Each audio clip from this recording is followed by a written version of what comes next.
everybody, it's Deborah Morgan with Kids Health Revolution, here with an everyday meal recipe for you. Today we are making pork breakfast, sort of a sausage patty, so it's a homemade sausage patty. So all we need, we have here about a pound of ground pork. Of course, we want pasture raised and all of that good stuff, antibiotic and hormone free ideally. And we're just gonna add in some really simple ingredients: salt, a little bit of ground black pepper, and then some spices. Nutmeg really goes nicely with pork. And we're gonna add a touch of sweetness just with a little bit of stevia. So this is the actual stevia leaf. You could use a little bit of honey or maple syrup if you would prefer, but this keeps it nice and low glycemic, and we don't get any actual sugars in there. So this is super simple to make. You could certainly double, triple, or even quadruple the recipe and put them in the oven to batch cook them, and that way you can put them in the freezer and have quick and easy breakfasts ready throughout the week or whenever you might need them. So just a little sprinkle of salt and pepper. Then we're going to use some organic garlic powder, I guess it is, granulated garlic. Just a shake of it. Don't get too carried away with measurements. Just give it a nice shake all over. And here I have galangal. It's got sort of a ginger taste to it. You could certainly use just ground ginger if that's what you have. And again, I'm not going to get precise with measurements.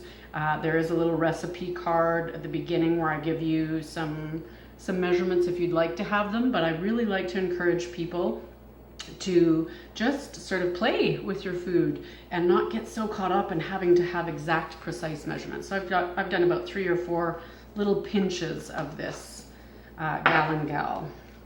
And then nutmeg. As I said, nutmeg goes so well with pork. Just gives that nice depth of flavor and a little sort of sweetness to it. So we don't need a lot of nutmeg. You could also certainly use the actual nut itself and grate it on there, but this is a super good one. If you're in Calgary area, this is the Silk Road brand, and it's awesome. It's just like really coarse, freshly ground up nutmeg. So if you use it quick enough, this is just as good, and you can smell it. It's beautiful. So a couple pinches of that. And then for that little pitch of sweetness, we're gonna go with a little bit of stevia leaf. And now this is way sweeter than any kind of sugar or sweetener. So I usually dive into my bag with my teaspoon and get a big teaspoonful, and then I sort of just gently tap it off until I have just a tiny little amount. You don't need very much. So less than 1/8 of a teaspoon there probably, if you can see that. Okay, and we're just gonna kind of sprinkle that over top, and that'll get worked in as we work the meat as well. And that's it for our ingredients. Simple and quick. So then we're gonna dive in here with our hands. I usually fold it over and just work it around a little bit just to get those spices and the salt and pepper and everything nice and mixed around, but you don't wanna work it too much. Otherwise, if you overwork it, it kind of makes a tough, dry tasting patty. Okay, so that should do the trick. You see how quick that is? Even if you had double or triple this amount that you were bulk cooking, it wouldn't take that long. So then we form our patties. You can do them as big or as small as you like. I like to make fairly small little rounds with this, just because they feel a little bit more like a breakfast sausage patty that way. So about like that. And then I have a frying pan here, and I'm just gonna lay them in the frying pan for now. And we're not gonna preheat the frying pan. What we're gonna do is when we put it on the stove, we start it out on a low heat, and that starts to render the fat in the pork, because pork has a lot of its own fat. We don't really need to add extra fat to the pan.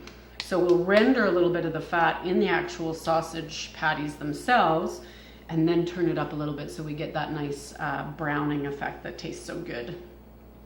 So we're just gonna finish up making the rest of these patties. Just patting them out. This is probably the more time consuming part, but it'll probably take you 5 minutes or so, especially if you get a few other hands in the kitchen to help you out.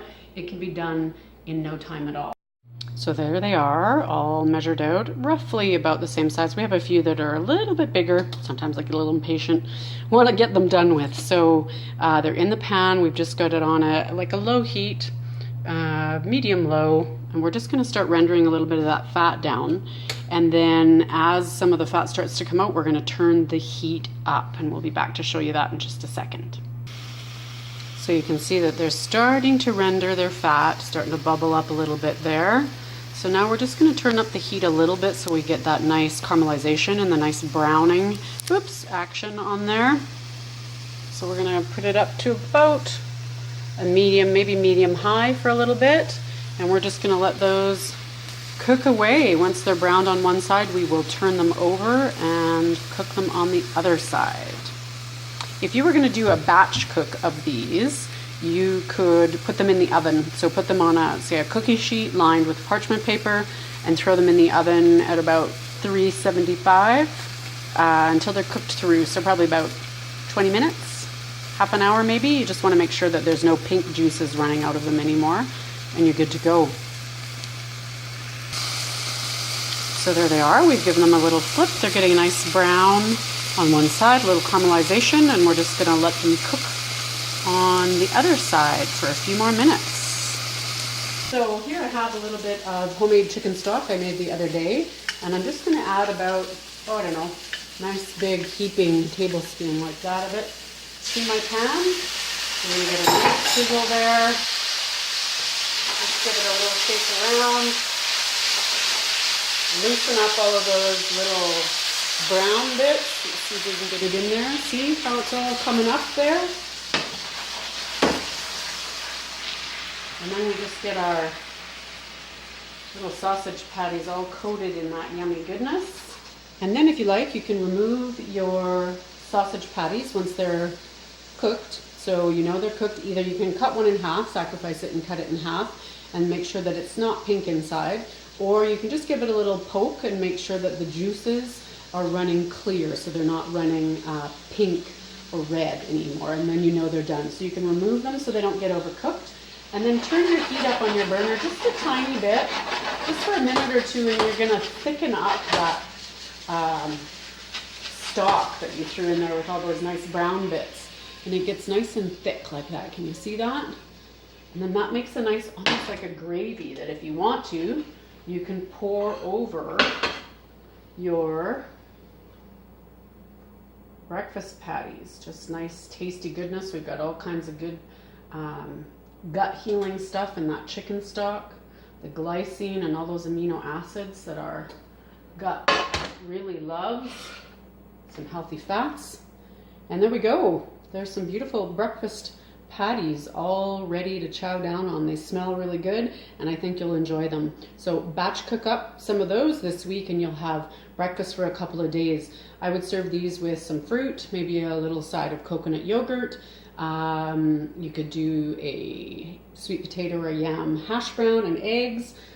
Anything that you can imagine you can eat these with, but they make a really quick protein-packed breakfast for your child as they rush out the door to school, and gives them energy that they need to get through the entire day.